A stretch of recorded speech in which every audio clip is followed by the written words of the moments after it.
Twinkle, twinkle, little star, how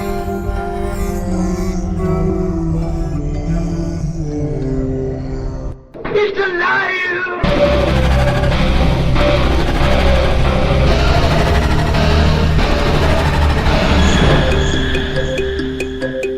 Welcome to Where the Weird Ones Are. Every time I speak, I want the truth to come out. Powerful figures in Hollywood as well as powerful politicians who are in fact not human. They're reptiles or they're lizards or perhaps extraterrestrials.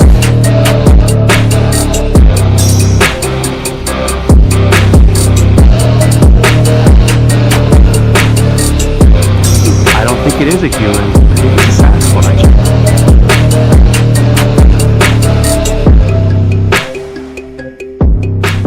Go ahead and run! Run home and cry to mama!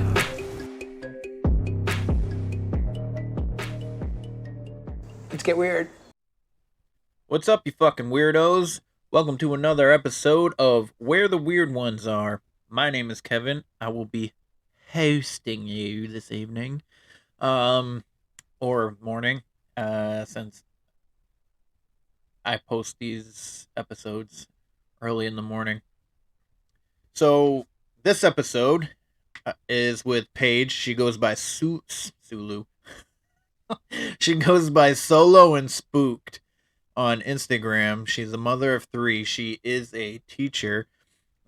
She is beautiful and her soul is beautiful as well.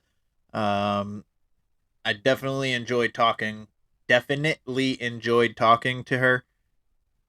We talk about not only paranormal, but a lot of our regular life things that are going on currently. She states that The Shining is what sparked her interest. She was forced to watch it, kind of, sort of, and ever since then, she's been in love with it. She read the book. I have read the book as well. It's a really good book, and the movie doesn't really do it justice. So, if you enjoy reading, I would highly recommend The Shining being a book to read. So, anyways, that's pretty much it. But I do want to tell you a story. So, I believe this is in Virginia. It was recent, but not super recent. I want to say it was like 2016-ish area. But anyways, so if you haven't heard of Martre Coles, then this is a story for you. So Martre was a highly talented artist. He aspired to become a video game programmer, or art designer, basically like a digital creator or something of the sort. But from what I have seen, he was a very talented artist. So anyways, when he was 15, his mother passed away, and he would go through bouts of depression. His 2 older sisters always told him that he could come over and stay at their houses at any time that he was feeling down and was missing his mother. He would always talk about his mother with them. His dad didn't seem to really care, I guess, in a way, because within months there was a new woman living with him. Or well, at least they were seeing each other, and she would stay over once in a while, and apparently he didn't really like that. But eventually she did move in, and she moved in with her 12-year-old daughter, Alana, I believe is the name. And she had an older daughter who lived on her own. She was 19. Her name was Latoya. And this woman's name is Denise. And so instantly, once they moved in, Martre and Alana started butting heads. he and her would get into bickering fights a lot. And there was one day where he was sitting on the couch where she grabbed scissors from the kitchen and tried to stab him in the chest, and she ended up stabbing him in the shoulder. First of all, for a 12, 13, 14, whatever age she was at the time, um, of the stabbing him is it's kind of weird. Like something's going on in her head. But so he got extremely pissed off. Denise actually patched him up and was very apologetic about it because she was trying to keep the peace, but she never reprimanded Alana, her daughter. And being a father, I don't know. I'm not 100% how I would have handled it, but I would have handled it a lot differently and a lot more harshly. More I don't know. But anyways, so he was very upset and was venting to his girlfriend, and he was basically saying, "You know what? I'm going to get the fuck out of here. I'm going to apply to colleges. I'm going to do this. I need to focus on my future and all that." And his girlfriend was like, "Yes, yes, yes, I support you 100%."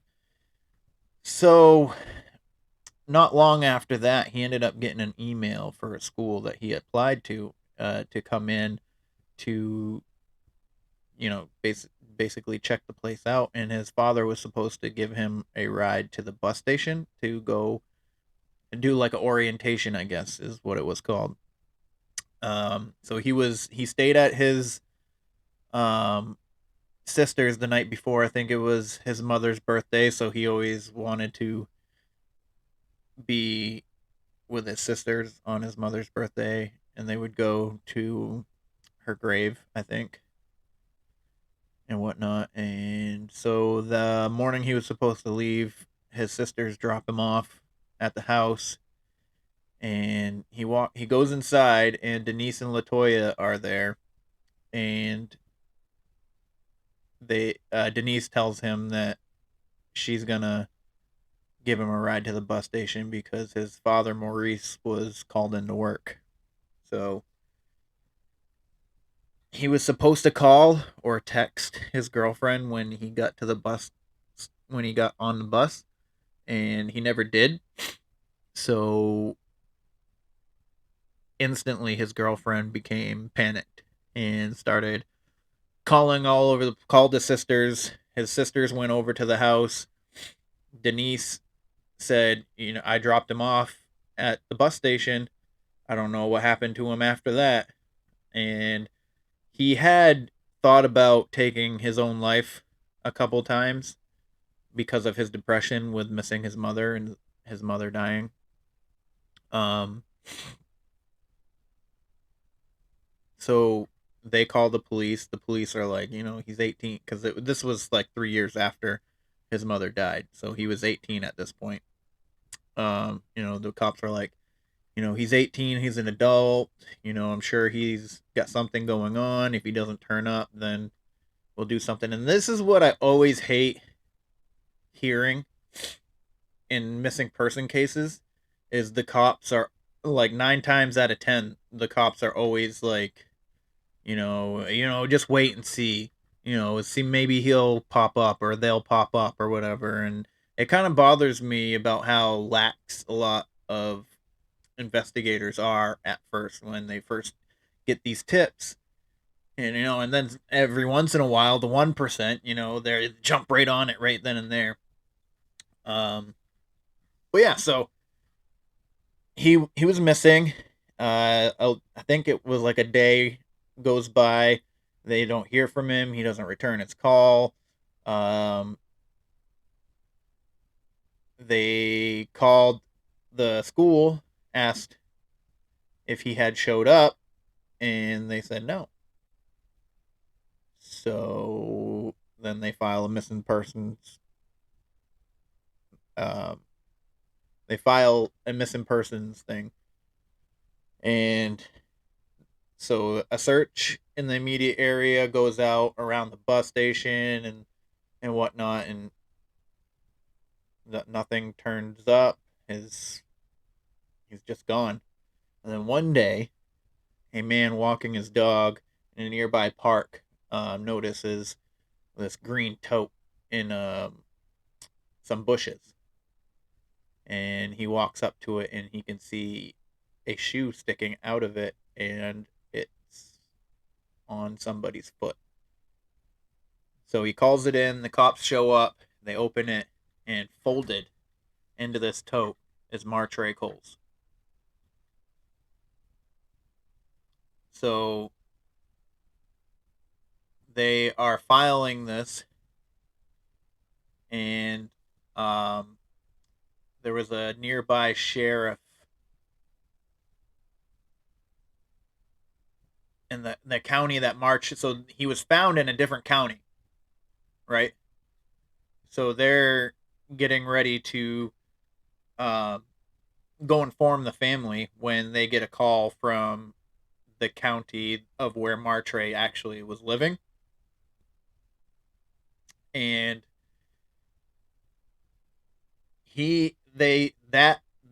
that sheriff's department was called to Martre's house like a couple days before he was found. For the burglar alarm went off, and they showed up, and it was just Alana and Latoya. Latoya told the cops, and like very angrily, that Alana set off the alarm, and she was gonna be in trouble. So once they made sure, like everything was actually okay, they were getting ready to leave, and Alana was like, "Hey, can I talk to you guys real quick?" And what she told them, for whatever reason, they just kind of brushed it off, and they wrote it in their report, but like they didn't do anything about it, which blows my mind. First and foremost, you got this missing kid, and what she tells them is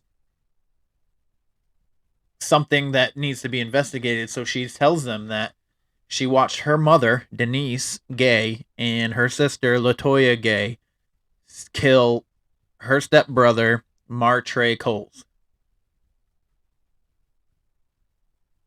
So the police decide not to inform the family that his body was found, and they put the tote back out without his body in it.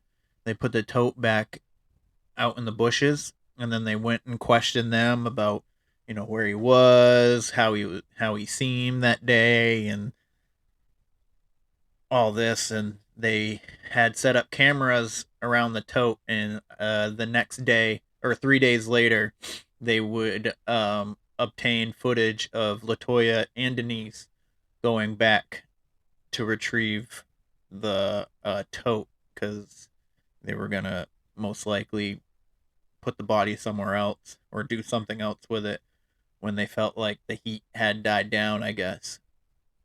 Obviously, they found that there was no body in there.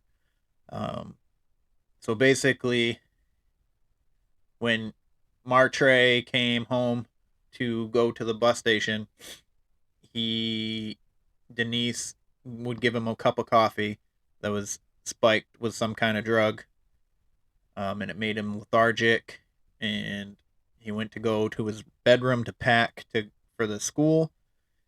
And when he collapsed, Denise would stand over him with her weight, pushing her weight with her hands on his chest. Latoya sat on his legs, so he couldn't fight her off. He was very weak because of the drug, so he couldn't, get them off of him. And she would end up taking a paper mache mask that he had made, and covering his face and suffocating him. And Alana happened to witness the entire thing from her bedroom. So her reason for killing Martre was she felt like he was causing a divide between her and his father because of his depression, and it would cause his father to remember his wife who passed. and it's very sad. Uh, I don't really get some people's motives for getting rid of people with murder. 9 times out of 10, you're not going to get away with it, and I don't know. So Denise and Latoya Gay both have been incarcerated for their crimes, and it's just sad. So you can look up the story if you'd like. Just type in Martre Coles, Martre Coles, Coles. Anyways, that is the story. And again, if you are interested, please follow Paige at Solo and Spooked. She is a mother of 3. She's a teacher. I believe she said she teaches history. But she is a history buff, as am I. And it was a good conversation. I hope you all enjoy. If you have a story that you want to share, any paranormal experiences, supernatural beings, any conspiracies you know a lot about, you have a lot of information on, please don't hesitate to reach out. Where the weird ones are at gmail.com, or find me on Instagram at where_the weird ones are. My name is Kevin, and please enjoy the conversation that I had with Paige. Thanks, guys. They're coming to get you, Barbara.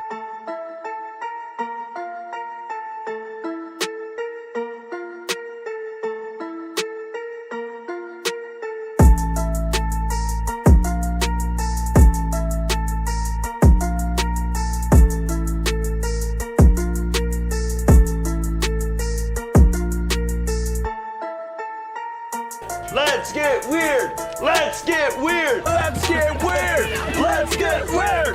Weird. Get weird.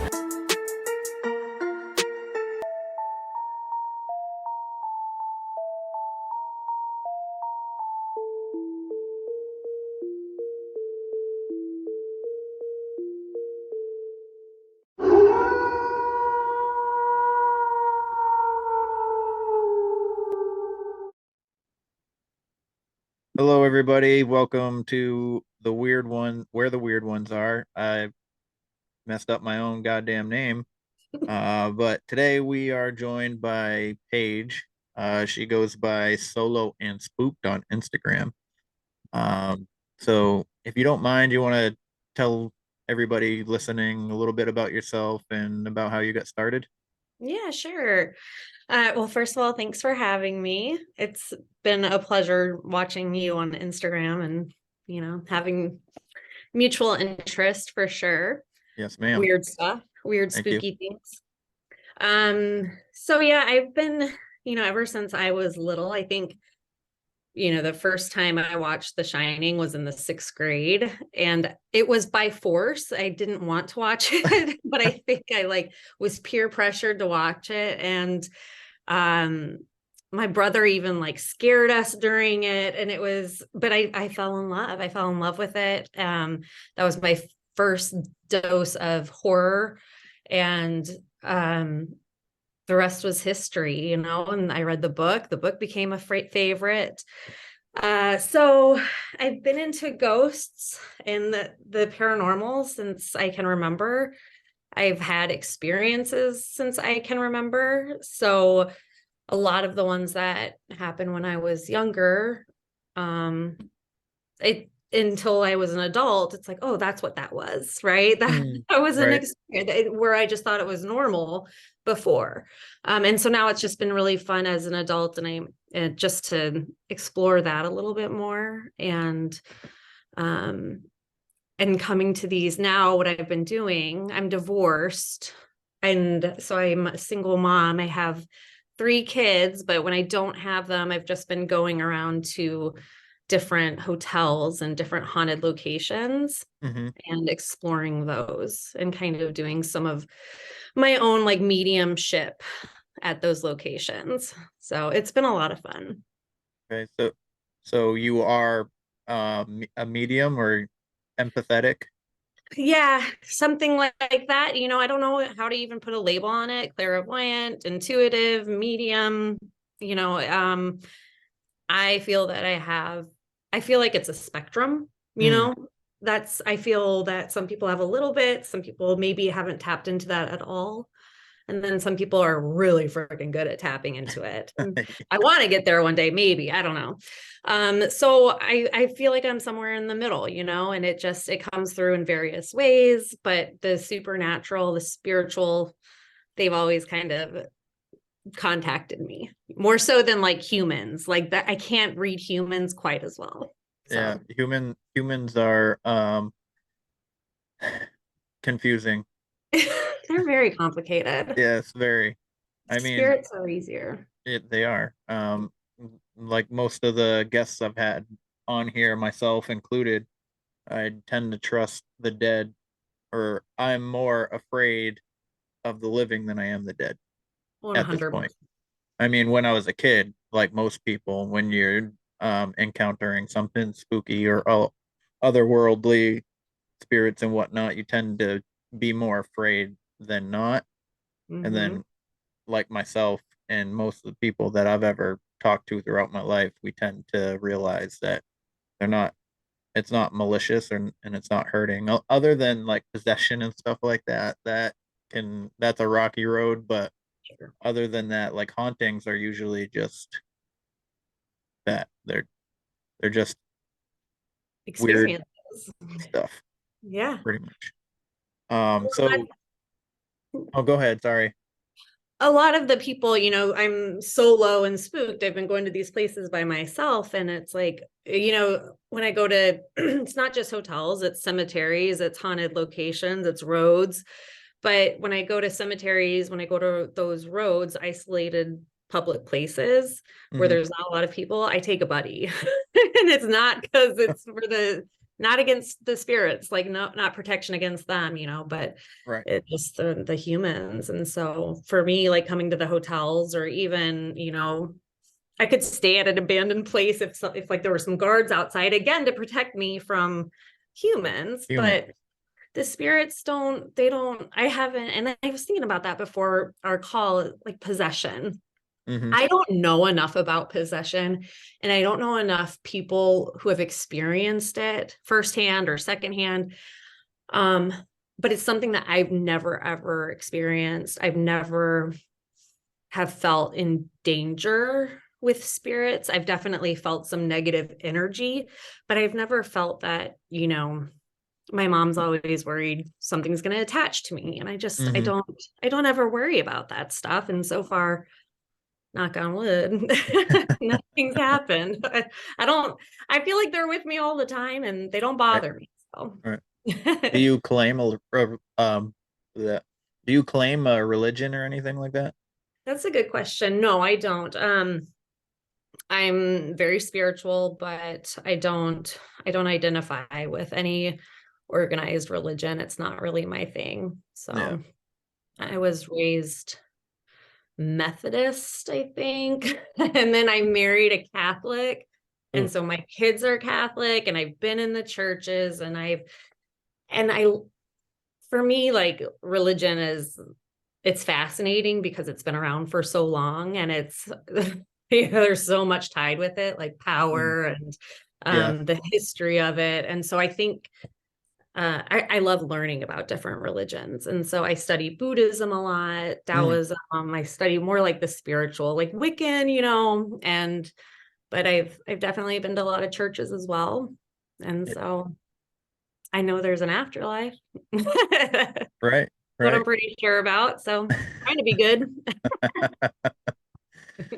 So, I am also spiritual. Mhm. I like to think about it more as like because I'm part native. So, both me and my sister, and I kind of like, if I was to put a label on it, it would be more like the old ways of my ancestry, you know what I mean? Where Right. everything has the spirit, like Mhm. literally everything, like trees. Yes. plants, all Yes. that. So That's what and that again is another fascinating culture, right? I mean, just the respect that you have for our universe, our space, our trees, all living things. I can identify more with that than I can like a church religion, because right. and maybe that's because of what we're into is energy, Mm-hmm. right? And so for Right. me, it's just energy. Energy's everywhere. And I know that, yeah, when I pass, my energy is gonna go somewhere. I don't think it ever fades. So, Right. but yeah, that's really neat. So what do you practice? Like, do you practice anything in particular with that? Um, I basically, so I do meditation, which I don't meditate for very long, but I'm trying to get a little bit better at it because my belief system has always been kind of in that area most of my life. It's kind of been off and on. There had been times where I thought more of like a Christian or Mhm. Catholic, more thought in it. Um, but as I grew older, especially mostly recently, it's been more of like the spiritual, more along the lines of my ancestry and whatnot. And so the meditation has been pretty hard to follow, but I like to do fire meditations and I What's fire find meditation? yeah, it's like it's just you have a fire and you just kind of sit outside with the fire and you just kind of just sit at peace, quiet, everything you don't talk, you don't move. Yeah. That's usually Again, when using yeah, energy. I do my best meditations are in the ocean. So fire, water. yeah, Yeah. yeah, Hmm. it's the elements Yep. for sure. Yeah. I just got into ice baths. So that's been interesting. I haven't done it very much, but Oh my I don't gosh. know if you ever listened to Joe Rogan at all? Uh-uh. All right, so he had a gentleman on, I don't know if he was a doctor or I think he was a doctor, but they were talking about ice baths. So if you get 11 minutes a week, so you don't have to do it all at once. It could be like 2 minutes one day, 1 minute another, 3 minutes another day. Hmm. You affect you put like your brain goes into like this wicked dopamine effect where it just kills your depression. Hmm. So I've heard of that, like with cold showers and the benefits of cold showers, even, but 11 minutes of an ice bath, that's intense. yeah, Yes. But again, it's like these simple, going back to like the simple things, right? Of how the right, elements can heal us. right, exactly. Mm, Um, I've been looking into a lot of just like natural ways of healing. right. So, I just started like this long spiritual journey because I too have just recently, I'm not divorced. I am divorced, but the divorce happened a long time ago and I had another relationship afterwards. So, and that ended about 2 years ago. And then probably about 6 months after that is when I really started my spiritual journey. So, I used to find myself having a hard time being alone, which is Mm, not good. mhm. And now I'm just totally at peace. Like I go out to dinner with myself. I take myself out on these dates all the time. We're kind of like you. I mean, you're haunting. I mean, you going on your investigating. That's like a date with yourself, kind of. Absolutely. I mean, it's spiritual on in a lot of ways what I'm doing. I for me, I hadn't been by myself really until, I don't know, I guess probably until recently, not like I am right now. Hmm.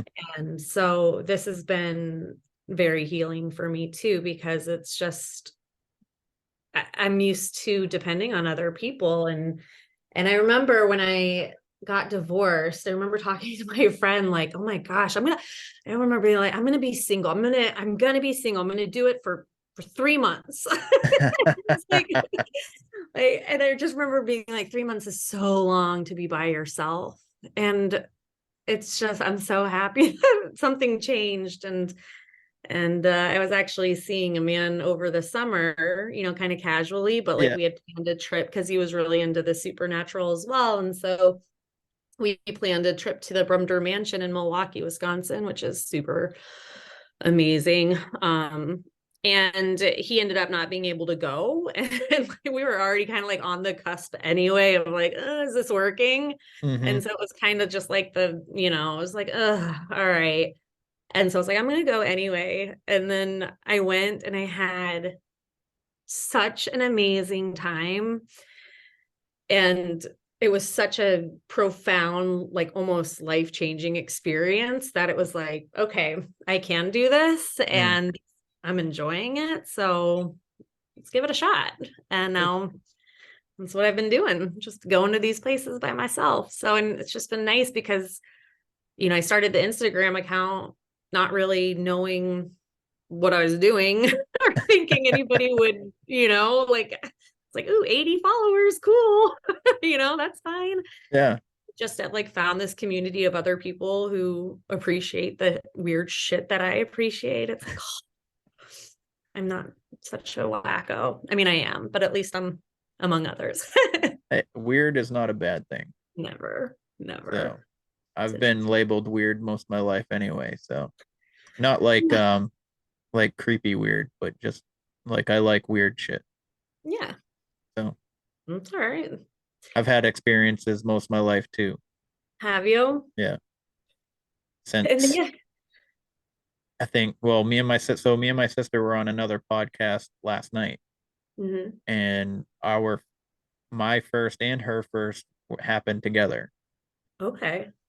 And I think I was in kindergarten, so I was 5, she was 3, and it was just a shadow figure just flew by her window first, and she started crying about it, and I was just like, man, she's silly. And then I walked into mine and my brother's bedroom, and I saw 2 figures fly by my window, and I was like, okay.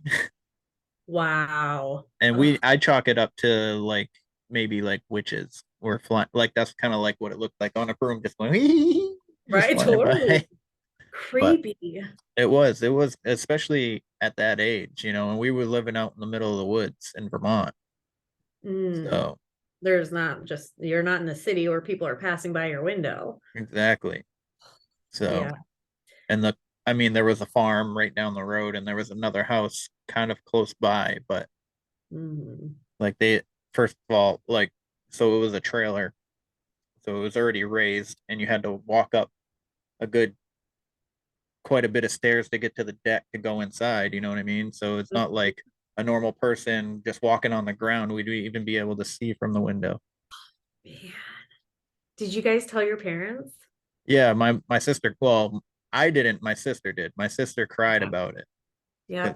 and my dad had come home, and I remember him going into her room because this was before I saw it, and he went into her room and was like, "Oh, don't worry, I'm gonna send Bugs Bunny and Tasmanian Devil out to go and take care of it. There's nothing out Oh, there. You'll be all right. They'll protect the house and this and that." And I remember her being like, oh, "Okay."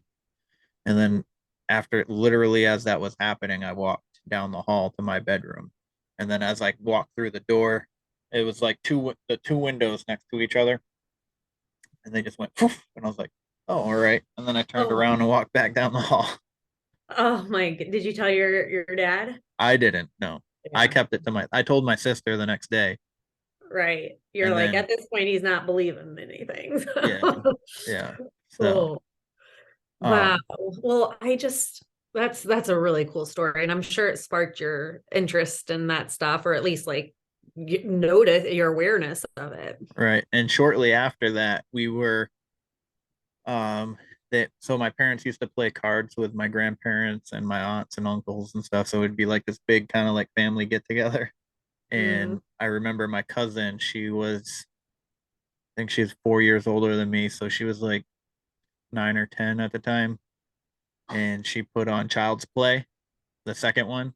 Nice. And yeah, I saw that for the first time at 5 years old, and I was Yeah. just like, and ever since then, I've been afraid of dolls. There we go. Oh gosh, sorry. Do you want me to move this one? No, it's okay. It's Sorry. it's over there with you, so Okay. And I don't think she's haunted. I don't know. But I haven't sensed that. yeah. But I did just get her back. So she travels around our family. Oh, really? Yeah, because we just prank each other with her. And so now she's just going because well, the story is she belonged in my grandmother's house, which was a very old 1800s Victorian, kind of like a farmhouse. Mhm. And this was another like core memory that's I think shaped my love for the paranormal is her house, this like old Victorian, and it was creepy even when I was a little kid. It was right across from a cemetery. Of And course. so and then on top of that, so I would lay with my grandma in bed and like I remember just asking her, like, do you believe in ghosts? Is your house haunted? Like, do you ever see ghosts in the cemetery? Can I walk over there? And so I think my love sparked at a young age, but in high school we found this covering a tissue box and we just stole it from my grandma and just started pranking each other with it. But I did drop off my dog at my dog sitter's and today, and she actually was saying, because I just recently told her like why I'm dropping off my dog all the time, and I'm like, oh yeah, by the Yeah. way, I'm not just some weirdo going to hotels, but yeah, well, I am. But Well, I am. but I am. So she said that her husband has always been so scared of that stuff because when he was really little, a doll winked at him. Oh, And my dog sitter was like, we all make fun of him. And I was like, I believe him. it probably happened. I believe him. So that's another thing. I think energy lives in possessions too, but Mm-hmm. For sure. So absolutely. when you go out on these like investigations, what do you bring with you? I don't bring a whole lot. I haven't really gone down the path of like devices and electronics and things like that Okay. as far as ghost hunting in that sense. So I have like a couple apps that I use and that's really it. And I bring my tarot cards and my journal. A lot of times, like for me, it's just I feel like I sense so much stuff without the electronics that I haven't had a need for them yet. But now that I'm on like Instagram and I want to like share this stuff with you guys, I'm kind of considering it a little bit more. But Yeah. for me, like I just I can feel the energy. So Mm. and it's like well, I mean, it would be nice every once in a while, like earlier, I did turn on Zoom. Like I created a Zoom meeting and just let the video record. So like I record a lot, I take a ton of pictures, see if I can catch things that way. But yeah, that's about it. And then I let the experiences happen. And sometimes I go to the hotels or a place and I don't feel anything, and Right. then sometimes and at places like I really kind of think I would, but as you know, it's just so random, it seems like sometimes. Um, so I'm trying to get a little bit more into the tech stuff, like the spirit boxes. I'm still learning about that. Yeah. I used it the other night and it's intense. It's Is intense. it? Yeah. So Where'd you use it? I used it at the Hilton Garden Inn and then just tons of voices were coming through. Oh, So wow. it was interesting. And so it's just that's new for me is like hearing these things out of machinery, I guess. So Right. I'm Right. I'm open to it. I'm skeptical though. I'm skeptical, but I'm open. But at the same time, I mean, I think that's what we all try to be, Right. Can Right. we explain this one or not? I'm I get skeptical with some of the devices like the obelisks and stuff like Yes, that supposedly kick out like words that right. aren't being said, but they're supposedly the energy is going to the device and then they're giving you words. Sometimes I feel like it's just giving you random words. Totally. Yes. So Yep. And it's very possible. So right. I haven't seen so far anyway. Not that I'm like really researching it, but I haven't seen any like somebody ask a question and then the words that come out of it like yeah. really go with the question. I Right. haven't seen anything like that yet. That would be impressive, right? That It would would give be, yeah. more credibility. Exactly. I haven't had a whole lot of luck with those either. Right.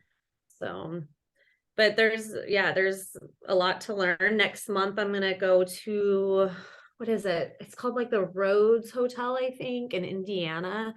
But I see that they have like an overnight investigation. So I'm gonna go do that and do it with like a, somebody who runs the hotel, I guess. So Okay. yeah. So Yeah, like guided. yeah. Okay. Yeah. Using like their equipment, that kind of thing. Oh, all right. Yeah. Yeah. That'd be So, cool. yeah. I really enjoy your videos and stuff that you put on your Instagram, so Oh, thank you. I can't wait to see any of that. And just so everybody listening knows, she Paige is at a hotel where she's going to be investigating right Oh, now. right. That's So, right. so Yes. Right now I'm at the Palmer House Hotel.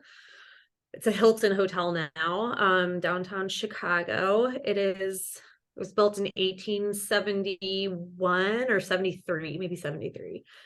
By this guy Palmer. His wife wanted a house. So he built her he this. built the hotel. Yeah, I'm like, I'm gonna get somebody like that. But no, it was, the Gilded Age. You either had like loads and loads and loads of money or you had nothing. And Right. so the lobby of this place is the most ornate lobby I've seen. It's beautiful. It's stunning. So, but it's like I was saying earlier, it's just this hotel doesn't have the reputation that some of the other ones downtown Chicago have. So, I have to do some more research on what specifically. I did ask for a paranormal room. Like I always try to ask them, like, if there's a spookier place, right? Or if there's like a room that gets reports, I want that one. Yeah.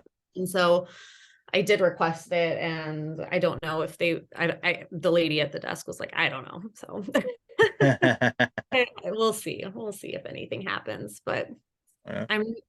I'm just such a huge history fanatic too. So for me, it's just like immersing myself. And that's always been the case. When I go to these like locations or go anywhere that's old, it's like, the energy again, it's like, it's palpable, it's living still. It is like, I'm immersed in it. And so that's why I'm a social studies teacher. It's fascinating. So how can there not be spirits lingering here? Right. I enjoy history too. That was my best subject in school. Was it? I always got A's in that class.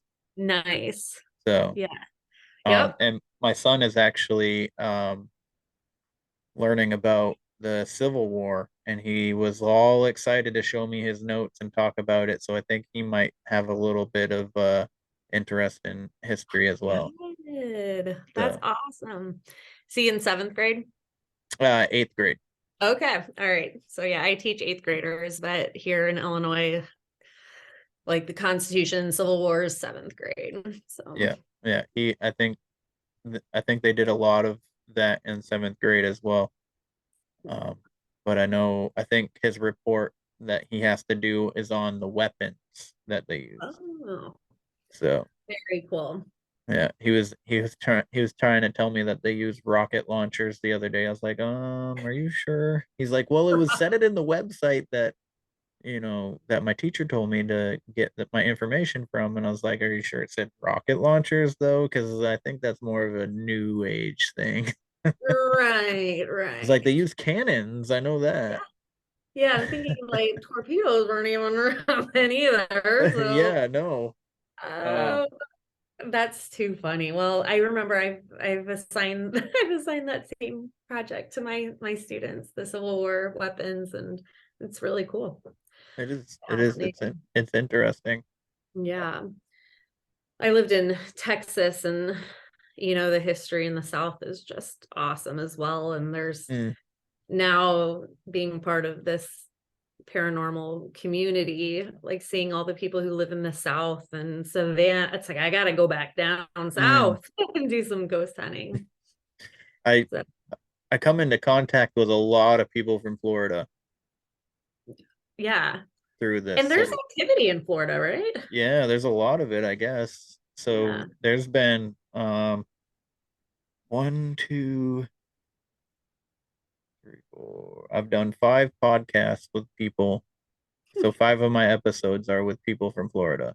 Wow. Yeah, That's cool. it is. It's interesting. Um, I heard I heard on another podcast because I listen to podcasts all day. I work 12 to 14 hours a day, so and I drive. And It's a I'd lot of prefer to listening listen to time. podcasts than the actual radio. Totally. So I get a lot of like I learn like I like to listen to things about history and true crimes and ghosts and a lot of this stuff. And there was one episode that I listened to of my favorite podcast, and he was talking about how he thinks that Florida was the Garden of Eden. What? Yeah, because he's like, if you think about it, like Jerusalem and all that stuff, like it's a desert. Like it's not tropical. It doesn't have, the vegetation, or it doesn't have the climate for an apple tree or That's true. anything like that. Like he's like, if you like really think about it. And then he's like, and I'm from Florida. I was like, that's why you're saying that. I feel like that's something they would say in Texas too. Yeah, yeah. I mean, a lot of what he said, like he like really went into why he thinks that, and it was like an hour and a half podcast, and a lot of Interesting. what he said, I mean, it made sense Yeah. for the most Interesting. part.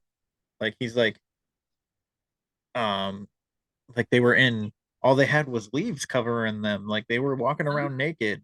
Uh, Like you can walk around naked in Florida, like pretty much year round. grab a palm tree leaf and go. Leaf and go. Yeah. So I thought that was pretty interesting, even if like because you'll never know, for sure. But Right, the right. to think about, it's interesting to think about. Right, right. Yeah, who's to say? Right, exactly. Hmm. So can you recall your first ever paranormal experience? My first ever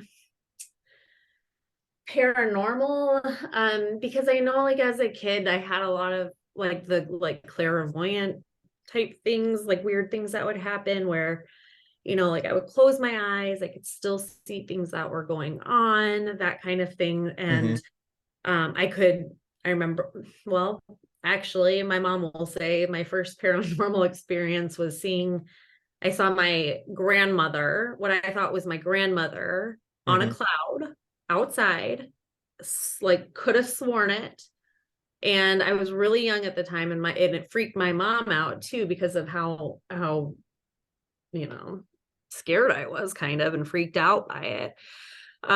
As I've gotten older, that memory to me doesn't, I can't necessarily say that that one's the one, my first one, or the first, my most profound, but some of them have been, like, one that's hard to explain is when I was in junior high, I was looking out, my parents lived in a newer development, and I was looking out my window, which faced a model home, which was like a home that they would just show people interested in buying. Mm-hmm. And nobody's living in the model home at all. Like I look at, just see it every night. The lights are on though, which wasn't strange because they would leave the lights on, but I see like 9, 10, 11 like shadows just bouncing and running and going wild in this house. Wow. Yeah, and it was just, I mean, to the point where I was like, well, we gotta call the cops. But then I could just kept looking and I'm like, that's not human. Like those aren't humans. Like they're not moving the way that they were bouncing off walls and it looked like they were just jumping on beds all over the place. And where there wouldn't be beds. And so I went to go find my mom to tell her, and then she came up and they were gone. Of course. So that one, of course, I was like, okay. So that one was really, really stuck with me. Um, and that one, I guess that would probably be my first paranormal. There's so many little things that have happened. Like when I was little, actually, somebody reminded me of even a painting that really freaked me out for a long time, in my grandma's house, and that I think had some shit going on with it. I really do. So, there's just different things, but that one with a model home, that scared me. I bet. But my dog visits me all the time, and that one, she's been comforting me since I was little. So Oh, that's nice. That's a nice yeah, thought. it's when I'm struggling that Mm. she comes. It's really only when I'm struggling, like really, really struggling with life or something, and kind of like in some bigger moments of my life. And I wake up and she's in my room. Do you think that she might be a spirit guide? I think so. Totally Yeah. get that feeling from it. Okay. Yeah, I do. I had a woman on a couple months ago, and she said one of her spirit guides is her dog from when she was a child. Or I don't know if it was from when it was a dog that she had that passed. So, Wow. I and believe it. especially if she only shows up when you really need to be comforted, I would Hmm. say, I would say that I think Yep. that she's probably a spirit guide, and she's Yep. that's her purpose is to comfort you. That's right. That's right. So, yeah, because it was when I was going through a few miscarriages, and every miscarriage Oh, she just came, everyone, yeah, it's just, so I think that's what it is. It's just she's there for me when I need her. My dad's one too, like no doubt about it. He's like always with me. yeah. Yeah. Are you able to conversate at all with him or? A little, like, not really conversate, but I think that he hears me when I talk to him, and Mhm. I hear him sometimes. I don't think we have an ongoing conversation much, but um I've heard him, he's told me where things are in my house. He's given me advice as like just typical dad stuff. And I just hear it all the time. It's just like, okay, dad, I get it.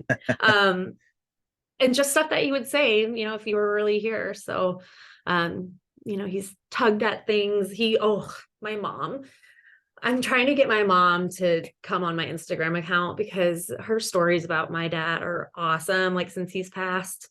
Uh, But yeah, like again, probably a spirit guide when she just had her knees replaced, both of them, and she oof. had one knee replaced and then 6 months later had the other one replaced. But each time she had her knees replaced, she was laying in bed and he would like she felt the covers like tighten around her, Oh, and he would like tuck her in, and then it just happened again recently. And she's just, and my mom's not like so super duper into this stuff like I am. I think she's mhm, got a little intuitive in her as well, for sure.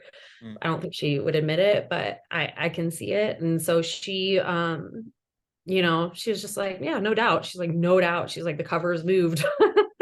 They rustled. I heard the noise. The covers were moving and he tucked me in. So, that's, I like those things. Those are Yeah, the, those are my favorite.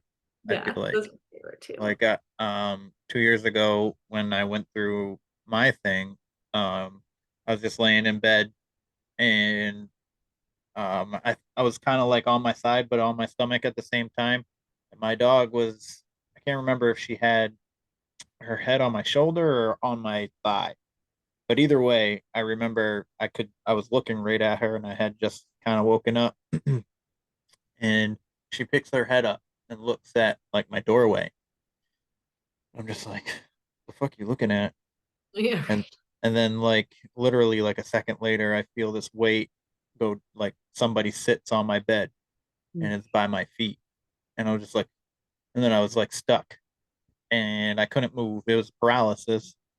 Um, and she still Wow. continued to stare, and then for like another minute, maybe a few seconds, I don't know, it felt like forever, and then she just kind of laid her head back down, like, "Oh, I know you," or "You're all right. You're not gonna do anything." And then all of a sudden, I got this sensation or like a projection into my mind that it was my Uncle Keith and that everything was gonna be fine. So Mm, I feel like nice. he was there to comfort me. Yes, yes. Oh, that's wonderful. I'm sure Yeah. he was. Oh, And then I my think, uncle comes through a lot too. I think uncles, my uncle that I never met. Well, maybe this was my first paranormal, was third grade. I was like convinced that was reincarnated as my uncle that had died when my mom was 18. I'm like, yeah. I'm incarnated. I am Uncle Kent now. But I remember like feeling him, sensing him, seeing him to that point, where it's just like, and then my mom, even around the same time, saw him sitting in her chair, like in her bedroom. And so he was around a lot. I don't even know this guy. I don't even know him, and he's around. So Uncle That's Kent. fun. Yeah. Oh, yeah. Oh, Um, I think especially family. Was your mom and your uncle close? they were. Yeah, they were. Yeah. And she was, I think, yeah, she was 18 when he died. He got in a car accident and was propelled from the car. Oh, And like, yeah, like four people died in this tragic accident and stuff. So it was really, tragic passing. And mm, so I it's hard, it's tough. It's like I asked my brothers, I for me, my dad is so active. I don't know how he couldn't be in other my brothers' lives, right, right? right. And same with my mom. My mom has heard his voice. My mom has seen, she hasn't seen him. I mean, she's dreamt, he visits her in dreams. He tucks her into bed. But, I ask my brothers and they say no, they don't experience anything. So it's tough. It's like, I think it just, I think they're really closed off to that kind of thing. But Yeah. Have um, they, do you know if they've ever experienced anything? I don't think so. Like that's, or if they have, they deny it. I Yeah. both of them are like atheists, like nothing happens after we die. We are dirt. And I'm Yeah. like, everything's spiritual, so I think they're I not think it, my biggest supporters. I mean, they support me, but they're right, like, right. I mean, they're that's your why I love brothers. you guys, because it's like, oh, you don't think I'm crazy, Yeah, like my family can. So, right. but oh yeah, yeah. And like my dad, I was with him when he passed, and I know the moment he died was actually not when they say he died. Like I Yeah. know, I can tell you like exact, it was like 3 hours before. It was just like I knew, like I felt his presence leave, and that was it. And then like his body just kind of kept fighting for a little bit, but I was like, that wasn't his death. He was gone a few times ago, but or a few hours ago. So Yeah. it's, you know, just sensing that stuff. And but yeah, he's still with me. So can't get rid of him that easily. So, yeah. What I- about you? Have you had any like loved ones come through other than your uncle? Um, I haven't been able to sense anyway. He's been the only one that I've sensed myself. Because so I don't think that I'm like medium or clairvoyant or anything like that. I'm sensitive and I'm open. Mm-hmm. Um, but other than that, I don't get anything. Like I've seen like weird shit throughout my life, and see shadow people here in this house every once in a while. Yeah, right in the hall of the so upstairs is just mine and my kids' bedrooms, Mm-hmm. and it's just out in the hall right outside the door. It'll just stand there. If I approach it, it'll disappear. But if I stay where I am or get further away, it stays right there. But if I go towards it to see what it is, it'll go away. Wow. Is that, do you think that's from the house? Do you think it's from, like, is it residual or is it somebody you know, do you think, or do you have any idea? I haven't gotten, I think it might be the house. So I have a friend who is wicked sensitive. I think he might be a lot more intuitive than he thinks too, but he came to visit my house one day and he's just like, your hallway's dark. I go, what?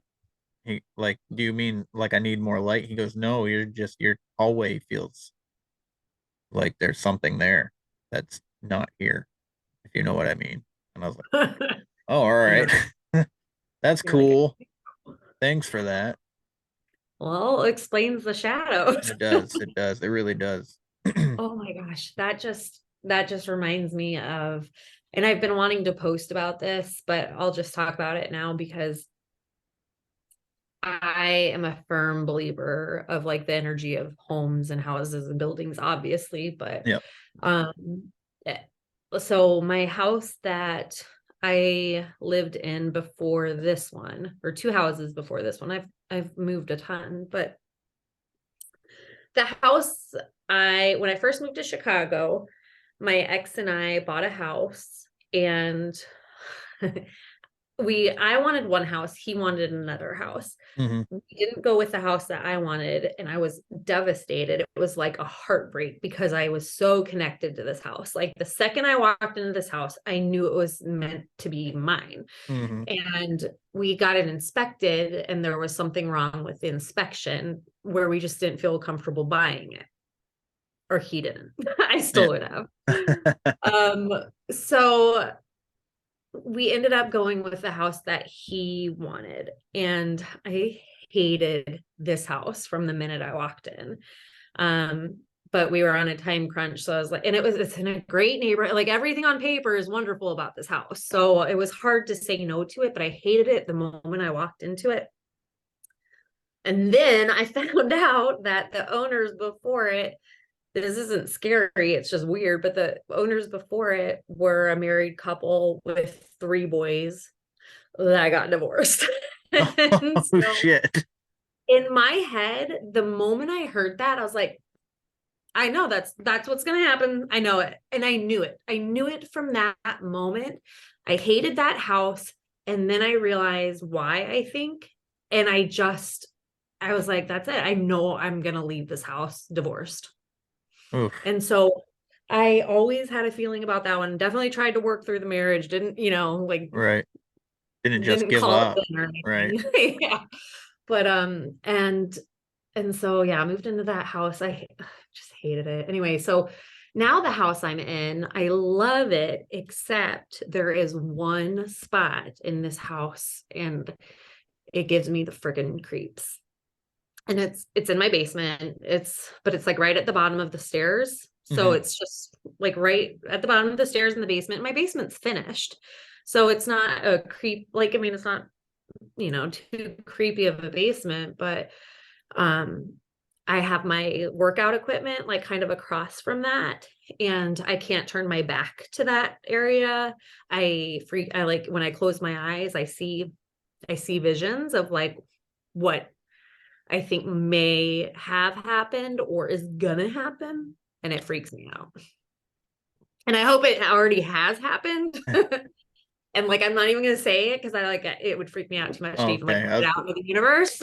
I was just gonna ask you if you wanted to No, but you just say. save this just in case.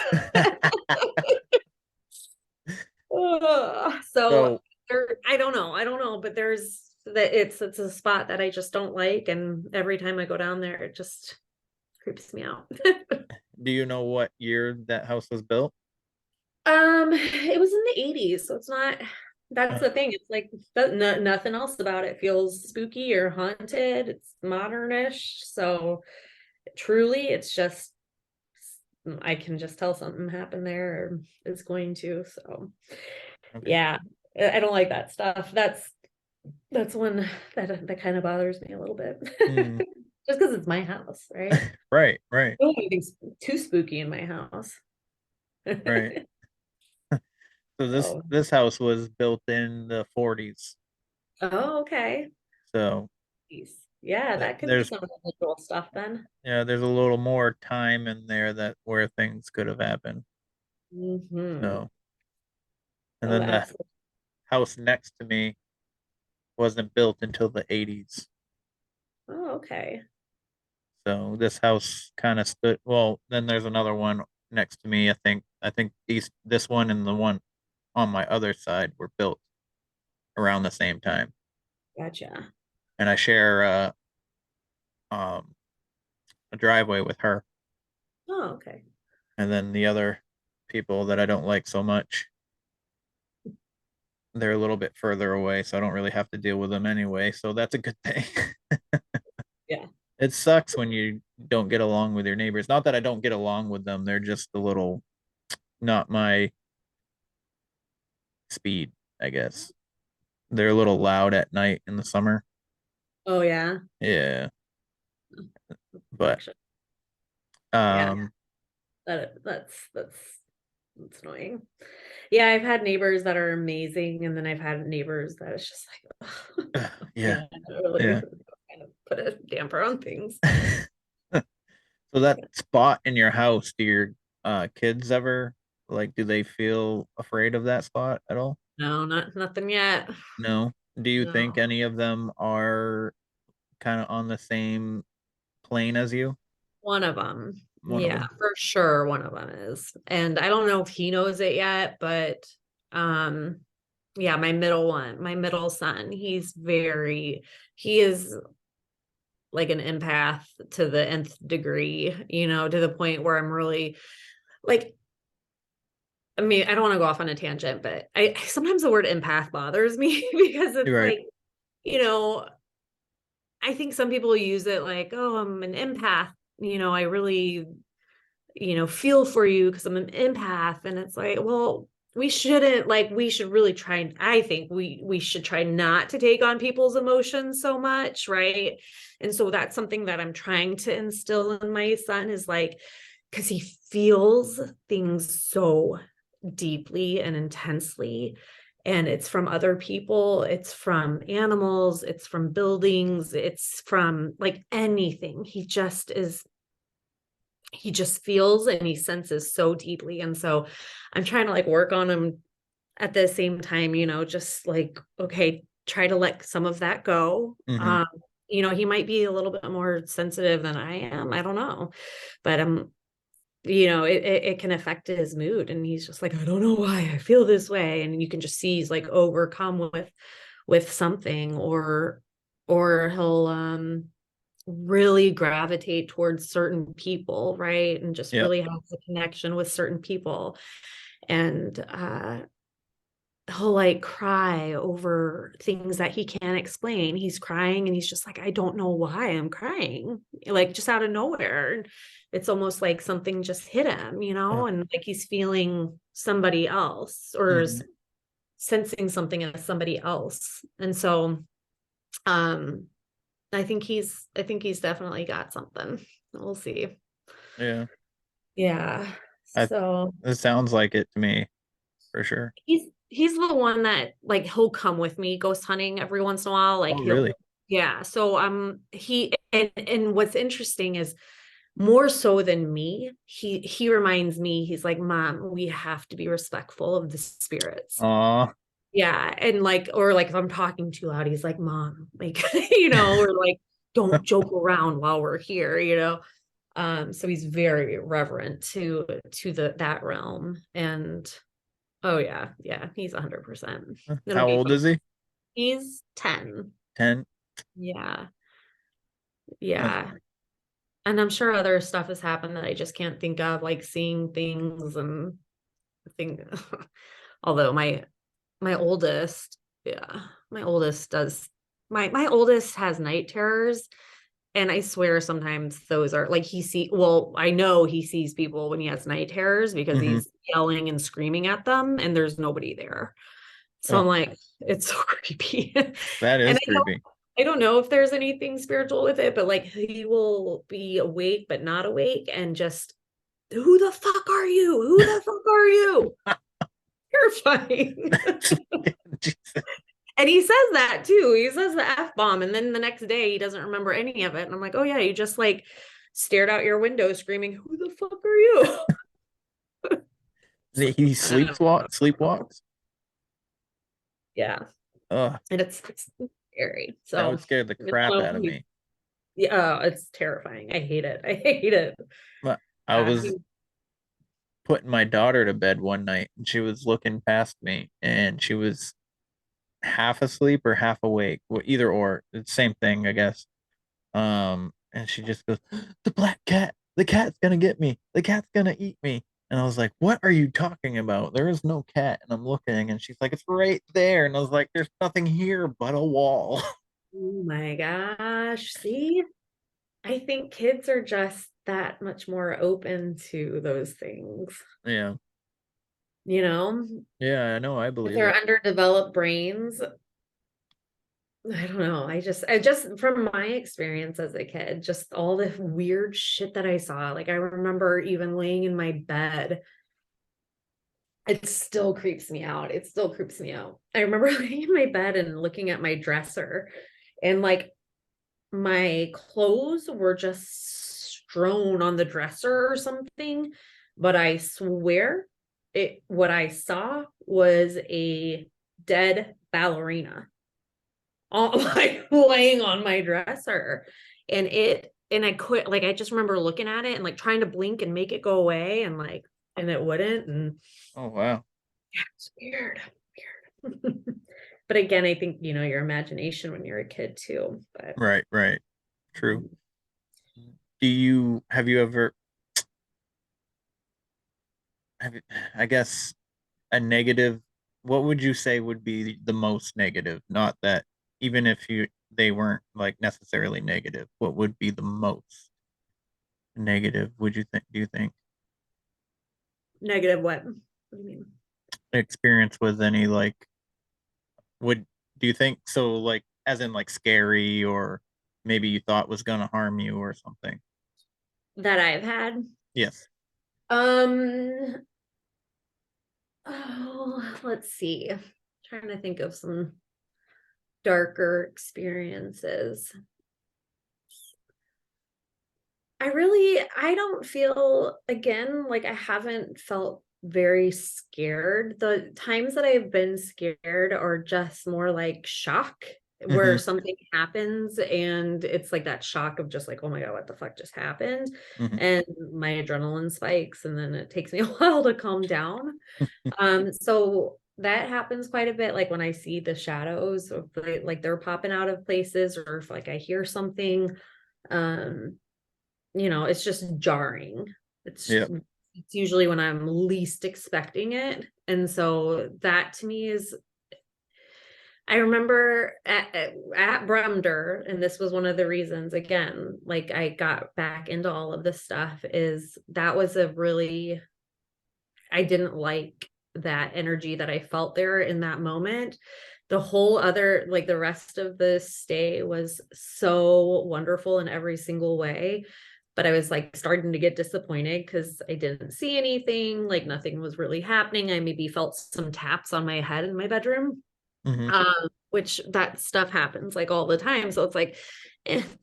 But the next morning at Brumder, I asked the owner if he would take me to give me a tour of the basement, which used to be a speakeasy. And so he gave me a tour, and it was awesome because, of course, I love the history. But again, I was hoping something would happen. Nothing's happening. But I was on a high from just taking that tour with the owner, like having this private tour.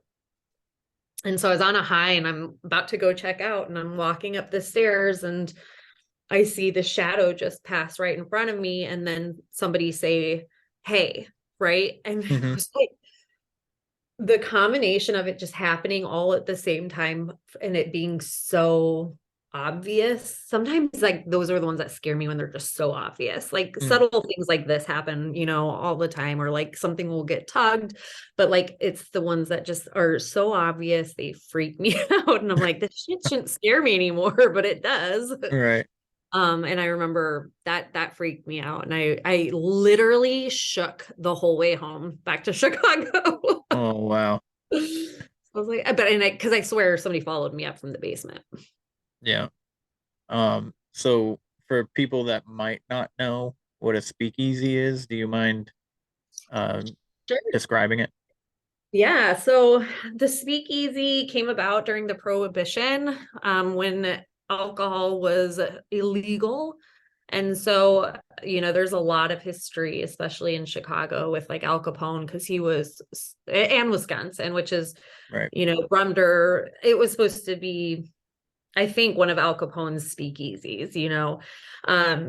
So really Al Capone supplied a lot of the bootleg liquor, and made millions. So they would go to, you couldn't drink in public, so you had to have these hidden rooms or these hidden bars, often underground and often connected through tunnels, and didn't have a main entrance so that you wouldn't get busted. You had to have a password, to get in, and people would drink in the speakeasies.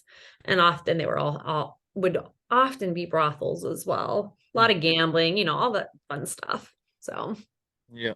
but they're neat. The one at Brumder is really cool because it still has the original bar. Oh, wow. Yeah, so like the tiles in the bar, it's beautiful. I think they're gonna renovate it soon, or at least they were talking about it, so it should be even more beautiful. But yeah, that place creeped me out. The Congress Plaza Hotel recently really freaked me out. I did not like that one. In fact, I passed it coming to this hotel, and I was like, oh. I would, to be honest, like I would never recommend anybody to stay there. Like I don't, No, unless you are going for ghosts. Like I don't know how it's still in operation. It is run. really, It's that active? it's so active. Yeah. And it's oh, I did not, that place totally creeped me out. And that, talk about a dark hallway. Yeah, that one had a dark floor for sure. Oh, wow. Yeah. But just a lot of tragedy there too. So mom threw her What kids would off be the the 12th floor. tragedy? Mom threw her kid off the 12th floor, or two boys off the 12th Oh, floor at the Congress Plaza Hotel. She was trying to escape from the Nazis, or she had escaped from the Nazis. Her husband was still over in Czechoslovakia. And so he sent her and the boys. She had like a 10 and an 8 year, or no, they were younger, like 6 and 3 or something. So her husband sent her and the boys, got them over. They were Jewish, and then he, I think, didn't show up the day that he said he was gonna, and she panicked, and she went up to the 12th floor and threw her kids out the window and then hurled herself out because she oh was my just so God. afraid she was gonna have to go back. Isn't Oh my that goodness. awful? That is. So yeah, and and like these hotels, I think the reason that hotels, they're just energy vacuums, right? Like they I just, mean, so many people, you know? right, so many stories, so many people. That is one thing I will say about the apps though, that I have noticed. Maybe, again, I don't know, but like at hotels, when I use those apps where they push the words through, Hmm. what I get a lot of is I get a lot of different countries and like a lot of different ethnicities. Wow. So I don't know, like it's almost as though like, and it's something that I kind of feel, but like it's almost like different guests are coming through and explaining why Uh-huh. they're staying here. So I Huh. don't know. Yeah. So who knows? But I do appreciate that about hotels. There's just countless stories that, how could you say that there's not energy here? So Right. Um, I mean, we ourselves are nothing but energy. Right. Like, I mean, I was saying last night, that our brains run off electricity, and that's really what our soul is like, because we're just inside this meat suit. Um, it's it's basically just like a car. Like we're the way we're engineered, is just to run as smoothly as possible. But if you don't oil and maintenance and take care of uh your car, you run into trouble. So if you're not taking care of yourself, then you run into trouble. Um, but yeah, like our soul, our spirit is nothing but energy, just like the majority of paranormal people know that, Mm-hmm. obviously. It's just like residual energy, the spirits that you talk to, or that come through on these devices, they're using their energy to connect with you. And our Mm-hmm. brain is our essence, basically. So like if you were to shock your brain, you are no longer you. You know what I'm saying? Like I feel Right. like a part of you leaves. Like, did you ever hear about I can't remember his name, but he dated Katy Perry? Russell Not Brand? No, he was in Sons of Anarchy. I can't remember his name. He played That show. The main guy? no, um, Hmm. he played a prospect, the little skinny guy. Oh, Yeah, okay. I can't remember. I can't remember his name for the Okay. life of me, but he dated Katy Perry for like a short period of time. Yeah. And then after they broke up, he went to live with his parents, and he ended up getting into a car accident where he smashed his head. Uh-huh. And then not too I want to say less than a year, or maybe it might have been a year, or maybe even 2 years later, but it wasn't very long. He was staying at this lady's house where they a lot of like writers and stuff will stay, and he would be seen out in the middle of the road, just like talking to himself and stuff like that. And then he tried to get inside the neighbor's house one day, and they called the cops on him. And then they went to talk to him, and they found the woman and her dog dead in the other house.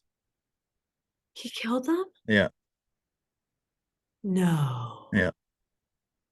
Oh no. Did he get like at least insanity? Like, That sentence? that part I don't know. No, he killed himself actually, I think. Oh, Um, I was just but you mess up with that part of the brain. And yeah. I just read a book recently and I wish, it was pretty popular, but it was a biography, an autobiography. It was a doctor, a brain surgeon Mm-hmm. who got cancer, brain cancer, and wrote this book as he's dying. Uh, And he talks a lot about that. Like if, he's like, if I miss this by like a millimeter or whatever, it's gonna change their personality completely. mm. So it's just yeah, Yeah, yeah. the brain is the it fascinates me the way it works, because some people, um there's like there is like a part of the brain can be gone and dead, and you're still you. Right. And then there's a certain part of it that some you have some trauma to it, you can become a completely different person, Right. Right. which is fascinating to me how that works. Right. And not even, like I understand traumatizing part of your brain and, being disabled then for the rest of your life or something, but Hmm. to be a functioning human in a totally different mentality, like this guy, it sounds like, Right. And something happened. the thing is that he left Sons of Anarchy because it was too violent. Oh, get out. Oh my God. Yeah. I He gotta told look this up. Who is this guy? Because I love that show. And I didn't know any of those guys died. yeah. Oh, Uh that's so sad.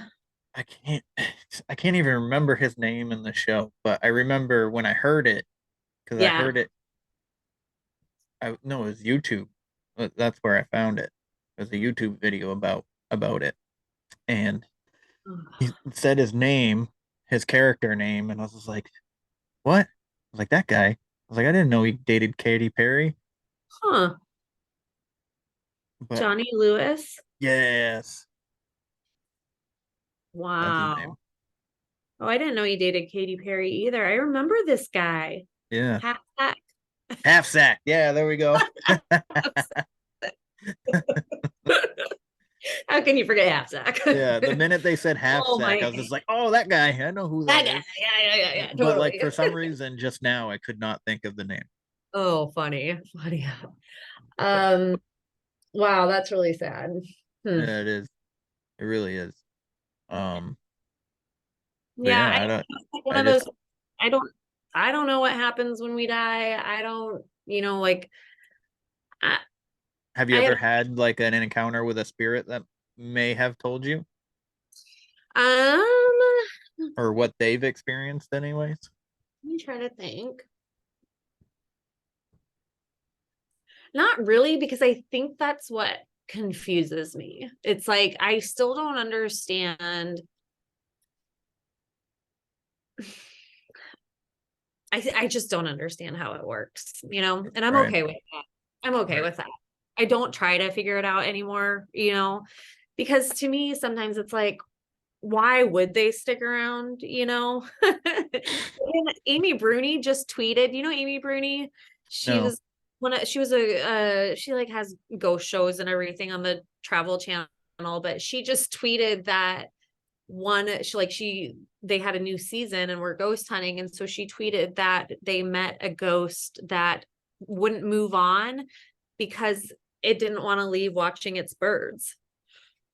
And so Huh. she's like, just, like enjoy your life, enjoy the little things in life. But it's like, I don't know. I don't know why they stick around. For me, like what I picture is just like, I don't know. I'm still dumbfounded. I'll never know until I die.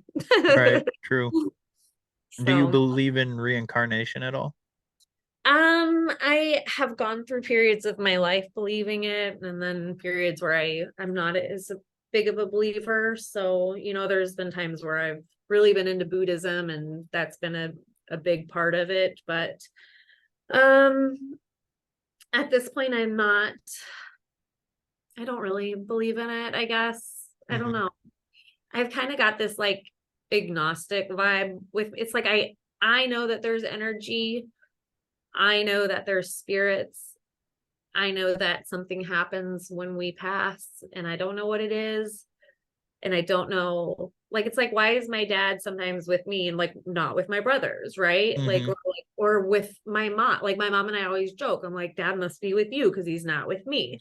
And so it's like I just don't understand the rhyme or reason to it. And Yeah. I don't think we're supposed to. So I think that's the mystery of it all, right? I think that's the appeal, is not Right. knowing what the fuck these spirits are doing and why. I Yeah. think that's what we're all trying to figure out. Every time I go to, like, for instance, I came to this hotel and the first thing I say, I introduce myself when I walk in, and I say, like, I'm here and I'm only here just to learn and just to communicate. And if you want to communicate with me and teach me about, this new realm, you can do it by touching, you can do it by audio, you can do it by talking to my, and I list the Hmm. ways that they can do it. And then so I get acquainted with them right away and just hope for the best. So see if they come through. I haven't posted this yet from the Hilton Garden Inn. So I had like a few experiences at the Hilton Garden Inn. Um, a lot with the spirit box thing. I don't know if it's really loud. I'm sorry. These hotels that you can hear everything in other people's rooms, and so somebody's showering over here. Um, I but can't hear it. Okay, all right, good. So the hotels are so, I'm sure everybody's listening to our conversation because the walls are so thin here. Yeah. Um, shoot, now I forgot what I was talking about. Um, Crap. Rewind. we were talking about shit. I I know. forgot too.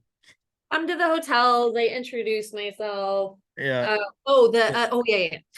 Yeah. Okay. Hilton Garden Inn. So I heard voices through the spirit box. Something else happened there. I think there was some touching at one point that I felt, but then this was a weird thing that had never happened to me before, ever. And I'm excited to again post it, but like I'm excited to share it. So I was sitting in like they gave me a huge suite that was supposedly one of the two haunted rooms, and this is in Milwaukee. And so they gave me this huge suite. I'm sitting in this suite, like just doing my thing, like mind my own business, right? Like it has a little bit of an energy to it, but not a whole lot yet.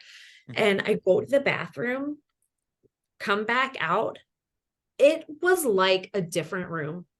The only way I can describe it, it was like going to like the upside down, right? And Stranger Yep. Things. And it was just like all of a sudden this room had transformed and I couldn't recognize it. It was fucked up, man. And like Oh God. I walked out and I was just like, it was like dark. It was the way I'm picturing it in my head is like, oh, like vines and stuff, but like I'm sure it wasn't. But in my head, like I mean, or that's how dark it looked to me. And like it just had an evil vibe to it. And so I just went back into the bathroom and I was like, shake it off, shake it off. Went back out and it was fine. It was wow. So again, I think that could be like the building maybe trying to come through a little bit. I don't know. Some shit's happened in there. But it was I've never had anything like that happen. It was like the dimensions kind of switched on you. Totally. It was so disorienting. Yeah. It was the most disorienting thing. It was just like, what am I looking at? What's going on? And then I kind of realized I'm like, something's a little different. And I'm like backing up to the bathroom. Back out later. That's crazy. Yeah, so obviously you didn't get any kind of like evidence. No, that's something I gotta work on. Trying to had to sneeze and I was trying not to be so loud because the microphone's so close. Pull it But off. so have you had any like really positive like kind of like well I mean like you like your mom where she gets tucked in or Right. anything that's like reaffirming or maybe helpful like Right. your Yeah. dog. Right. Like the dog, the ones that are comforting are always really nice, and that's something that my dad, I think, comes through all the time to comfort. And there's been, I think that I've come into spirits that are very comforting and that, are very benevolent and warm. Like I sense that in a lot of places. And there's a lot of sad energy. And I think that's part of like the empath thing, like try not to take on too much of it, but sometimes like you just can't help it. I don't know, I'm thinking of like the Congress is just, or where was I recently? And it just overcame me. Well, last weekend with my dad, but there was another place. And it's just like, I'm just all of a sudden crying and I don't know why. And it's like, there's just, and then other times I go and nothing, I could be at a McDonald's. It was just like fishing. Yeah. So sometimes you catch something, sometimes you don't. That's right. You never know. So I just put out the bait and hope for the best. All right. I don't know. We'll see. We'll see if I get anything. The lights were being weird, but I think that's old wiring. Yeah. But how old is that hotel? 1873. Oh wait, you said that earlier. Yeah. This one's my bad. All good. This one's pretty old. So yeah, but the lights wouldn't turn on for me. So I was like, click, click, click, click, click, click, click. And then I walked away and they turned on. All right. Well, so I'll have to see if I can recreate that. So yeah. I was wondering, with you being like clairvoyant and medium, have you ever been able to see physically a spirit physically? like right in front of you? That's such a good question. No, I feel like that's the holy grail, and Uh-huh. I haven't had that experience. But at the same time, the way that I perceive things, I don't feel like I need it in a Mhm. way. It's like I can feel somebody be there just as much, if they're just talking or something, or Yeah. if I'm hearing the audio. I hear a lot of audio. That's why I keep bringing that up. And so for me, it's like I don't, I haven't seen it, but I'd love to. Do you see them more in your mind?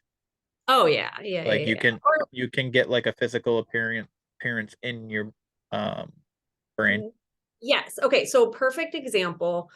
Um, I always try to say, like, I can't really explain what it is, whether it's like in my mind or if I'm seeing it, it's just another sense, right? Hmm. And so it's hard to explain, but um the closest I would say that I would get to like a full apparition was, and I can't even say apparition. I don't even want to say that, but I was in college and I was taking this course, and this is in Texas, and my college professor is like an older Southern woman. She's wonderful. But I'm in this classroom and there is this man sitting at a desk in the back every single class, and he's not actually there. He is, I can see him. Again, I don't necessarily want to say like, oh, I saw an apparition sitting in this chair. I don't really, but I saw him. Hmm. It's not making sense. But he brown hair, like kind of just regular build, not too muscular, older guy, like nice energy. And he just adored my teacher, adored her, hung on to like every word, just was there for every class. And so I'm going to cry just talking about it. Uh-huh. And so I finally got up the courage to tell her, like, I don't know, like, you're going to think, I remember I emailed her, like, being like, you're going to think I'm fucking nuts. But like, I sense things sometimes. And there's been a man in your class sitting in a chair and he adores you and he just loves you. And I don't know who he is. And if this makes sense, and if it doesn't make sense, chalk it up. I'm crazy, whatever. And she said that she got back to me right away and she's like, oh my gosh. And her husband had died. And so she was a widow, and her husband had died like 20 years earlier when he was a really, like, when they were both really young, like in Hmm. their 30s. And so I went back to class, like a week later or something, and she showed me a picture of him, and I was like, that's him. Oh my goodness. It was him. And so that that's been like, that doesn't happen that often. Like Hmm. that was the big one. And then she ended up like writing a book about him and sent me his book, and Oh, the book that she wrote about him. He actually that's died of beautiful. HIV, and yeah, it was very, very interesting. So for me, like I saw him, but like I couldn't, nobody Physically else, see him. Right. nobody else saw the apparition. Right, right, right. So I But guess that's more of the stuff that I experienced, but like you, a lot of shadows, yeah, you know, a lot of shadows. So, a lot. and I the, feel like a lot of people experience shadows more than right. anything else. So, My sister-in-law has experienced a full-blown apparition, and I wow. think it's so cool. She lives in an old Victorian house, and there's a Victorian woman that just walks around, and she sees her like clear as day in her dress. Like Nicole just describes her dress. She's like, "This is what she looks like," and yeah. Wow. Hmm. That's interesting. I want one like that, I saw something like that when I was a kid. Really? Yeah, I was on I could see through him though, like he wasn't like 100% physical. And I Right. couldn't really like make out facial Right. expression. And we were just I was on the swings and I saw him and I turned my head, looked at him and he goes, "Hey, just be patient." And I go, about what?" I was like, "What do you mean?" He goes, "You'll know." And then I just looked down Like, what the fuck is happening right now? And it felt like forever. It's probably only like a minute that I was looking down at the ground, but it felt like forever. And then I turned my head back and he wasn't there. Wow. So I don't know what I still don't know what I have to be patient about, but Huh. Well, be patient. You're maybe just everything. yeah, just Maybe I like just have to be patient with all aspects of my life. I love that. I mean, So, truly, what better advice, right, right, right. Just kind of like let go of control and let the universe work for you. Right, which is basically what the this spiritual journey that I've been on, and like going to therapy and stuff, and I'm just like, things that I can't control.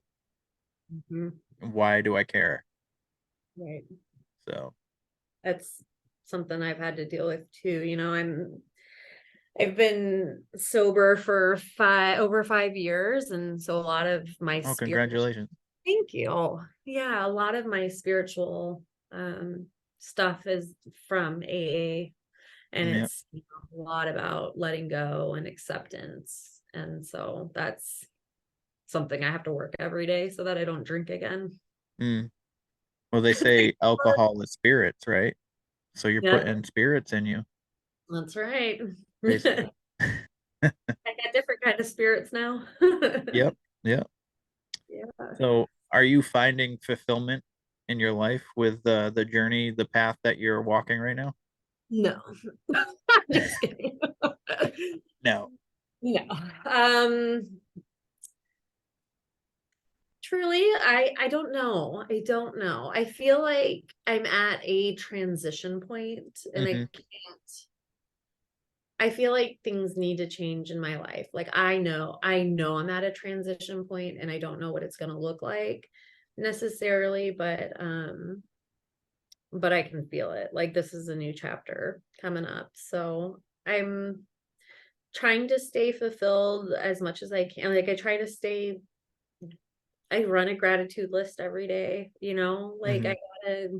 I gotta remember that life is very fulfilling even when it seems it's not. And I have to sometimes like give myself a big fucking pep talk in the morning to get up and get my ass to work and go about my day and being like, like being a single parent, it's tough. Hmm. Yeah. So I think like the spiritual journey is not just for fun. I think for me, it's for survival. Yes. Yes. I would agree with that. Same. I would say that would be the same for me. Yeah. Um, I think the hardest part of being a single parent is going through the times that you don't have them, or getting through the times that don't have them, like having to share. Yeah. So, Yeah. though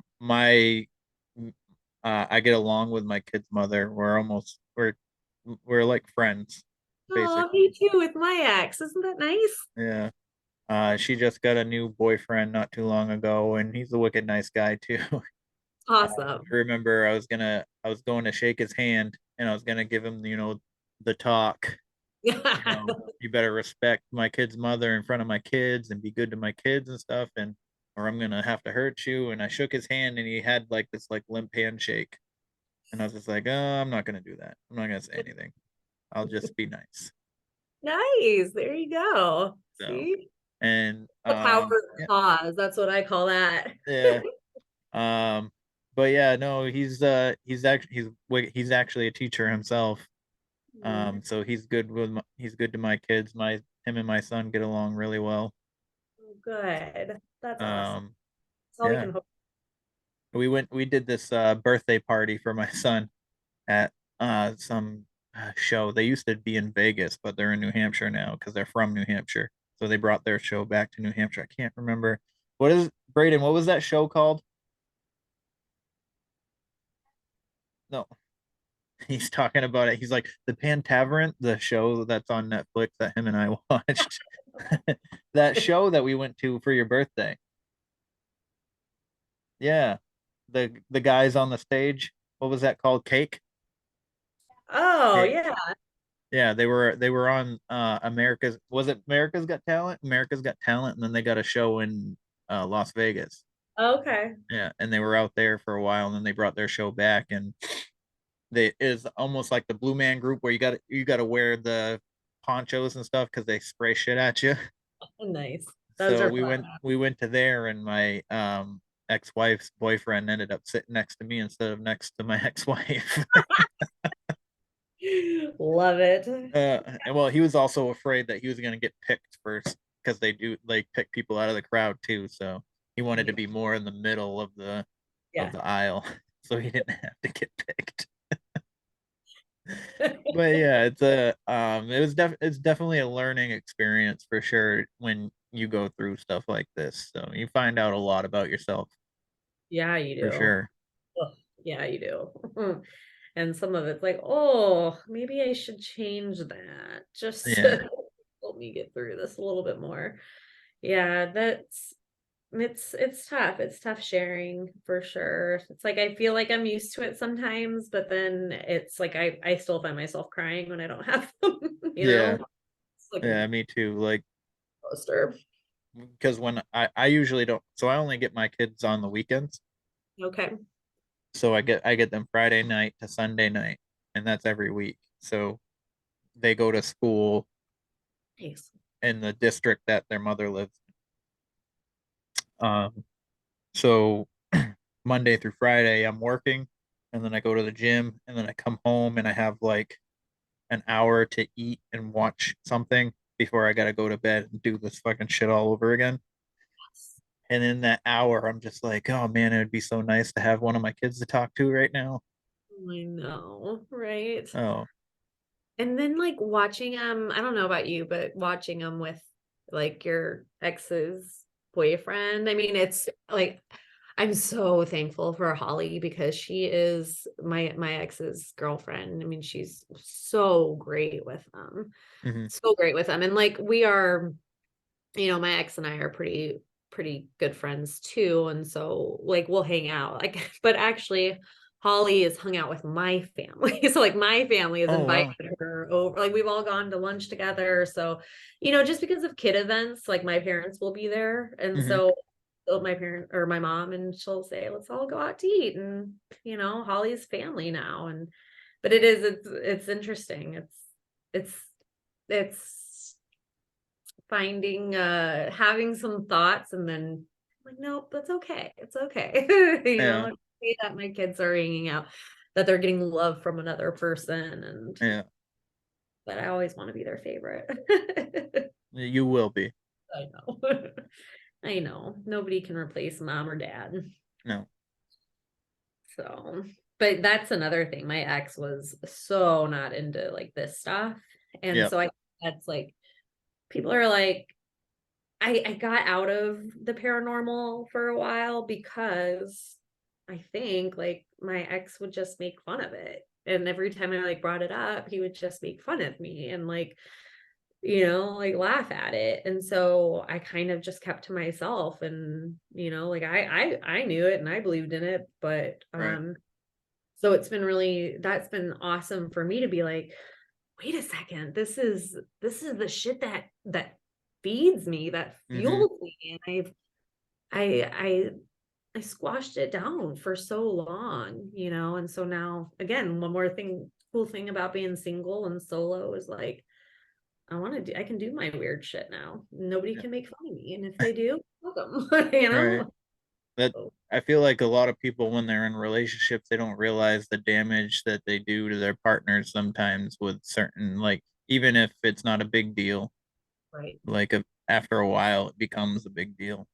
Yeah, it does. Like I remember, so many of again like finding the music I like because I always like the music I liked he didn't and he would make fun of it and so it's like now it's finally just I don't I'm free to enjoy the things that I want to enjoy. So you ask if I'm fulfilled. I'm working on it. I'm finding Hmm. out what being fulfilled feels like and looks like, and I feel like this is the first part of a new chapter of my life. I'm tired of this like stigma that like after midlife, like your life goes to shit, like, midlife crisis. It's like, no, this is the time now that I want to live and learn about myself and learn about other people and just enjoy life, you Mm. know?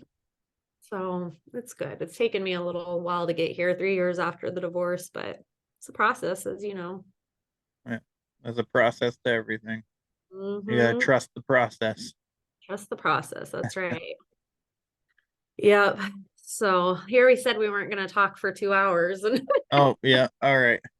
So on that note, if you want to let everybody know where they can find you, yeah. websites, your Instagram or whatever, Yeah, real yeah, quick. yeah. Yep. So I am on Instagram. It's solo and spook. That's really all I got right now. I'm been told I should get a TikTok. Do you have a TikTok? I do have a TikTok. I don't use it Like for the all of them. podcast necessarily, but Okay. Yeah. I like So to do uh I try to be comedic on TikTok. gotcha. And I do post some of my workout stuff on there from Yeah. time to Oh, that's a time. good idea. So, Yeah, that's a good idea because there is more to me than just ghosts and right, stuff. right. So And I'm I a also think I'm funny sometimes. I like to think that I'm funny. Totally. That's really all that matters. Yeah. Yeah, I love making people laugh, so that's one of the things that I like. So, Awesome. Oh, I wish your sister could have joined, but maybe we can do it again. yes, we can do it again. I wish she could have joined too. Makes fun of me sometimes with the way that I talk and things that I say, so it makes it fun. Because she Right? makes me laugh too. So, I love it. and Sibling um, support. yeah, it's a good dynamic from Is she local by you? yeah, she actually lives right down the street Oh, right that's now. right. You guys went to your grandparents. And Yeah, yeah. Oh, she um she went through a rough patch with an ex. He was a little physical, and I had to go. So she was living almost 4 hours away, so I had to go all the way up there to get her, and I brought her back down here. good. Um, and she's living with my dad right now, and she has a new boyfriend, Okay. and I love him. Oh, good. So Sam, if you're watching, I do love you, even though I make fun of you and call you ugly. Nice. um, and also, we have not said this on the podcast yet. Um, I don't know if I should wait for my sister. You know what? I'm just gonna say it. My sister is currently with child, and she is expecting a healthy, beautiful baby in a few Oh, months, and I'm oh, excited to meet him or her because we don't know what it is yet. oh my gosh. Congrats. That's so exciting. Oh, you're gonna be an uncle. Hmm. Oh, that's exciting. Well, Yeah, and yeah, she didn't feel good today. yeah. So I have a few nieces and nephews, so this won't be the first Oh, one, but gotcha. Nice. this Oh, one is cool because it's my sister's first. nice. And I didn't think my sister was ever gonna have a child, so I'm even more excited about it. That's awesome. Did she So think she was gonna have a child? All right. I'm like, I don't think I was prepared for any of mine. So you can never be prepared for them, right? It's no, like, nope, nope. My son was easy, my daughter was hard. yeah. And my daughter was, well, I mean, women in general are emotional, so she was always emotional. She still is. She whenever I reprimand her for anything, she just like instantly she'll be like, she'll kind of like talk back, and I'll be like, did you just talk back? Or I'll be like, I don't care, just like I'm talking to you. Or she'll be like, well, Braden did this, and I'll be like, I'm not talking to Braden, I'm talking to you. And then she'll instantly start crying, face turns beet red, and I'm just like, and then I feel bad. And when I was first learning on how to be a parent, I used to apologize to her and stuff like that. But now, like, as I realize, like, she's just like apologizing to her for being stern is not the right way. Right. And we So can't control how they react. exactly. So But it's tough. It's tough. I don't ever like it when any of my kids cry. yeah. But yeah, that's exciting now. Mm. Oh, good deal. Well, yeah, then we'll definitely have to do this again. Yes, we will. We'll set something up at some point, and hopefully maybe you'll have some new stories. I hope so. Tonight. So all right. Well, thanks for having me on. Thank you for taking the time to come on. I really appreciate it. Without people like you, this would not be a show. Oh, well, I'm just grateful for you, and I can't wait to do it again. It'll be great. All right. All right. Have a great night. All right, everybody, stay weird. This concludes our broadcast day. Click.